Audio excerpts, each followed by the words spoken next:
রাকসুতে দ্বিতীয় দিনের মতো চলছে মনোনয়নপত্র জমা দেওয়ার কার্যক্রম। সর্বশেষ খবর জানাতে রাজশাহী বিশ্ববিদ্যালয়ে আছেন মওদুদ রানা, সরাসরি যাচ্ছি তার কাছে।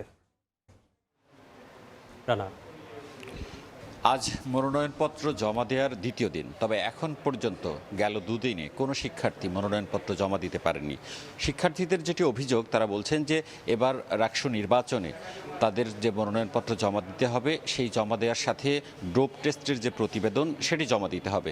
তবে এখন পর্যন্ত মেডিকেল থেকে, অর্থাৎ চিকিৎসা কেন্দ্র থেকে ডোপ টেস্টের প্রতিবেদন শিক্ষার্থীদের নিকট দেওয়া হয়নি, সে কারণে তারা মনোনয়নপত্র জমা দিতে পারছেন না। আর জানিয়ে রাখি যে দ্বিতীয়বার মেয়াদ বাড়ানোর পর আজ যে মনোনয়নপত্র উত্তোলন সেটির সবশেষ দিন।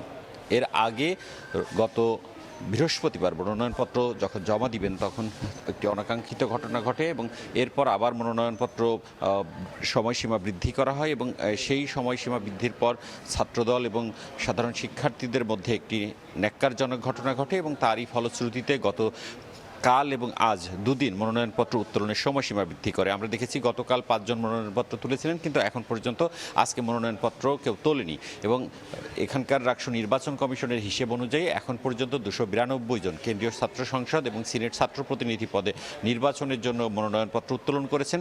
অন্যদিকে যে হল সংসদগুলো রয়েছে সেই হল সংসদে অন্তত 400 জন মনোনয়নপত্র উত্তোলন করেছেন এবং আজকে বিকেল 5টা পর্যন্ত এই মনোনয়নপত্র উত্তোলনের কার্যক্রম চলবে। একই সাথে মনোনয়নপত্র জমাদানের যে কার্যক্রম সেটিও চলবে।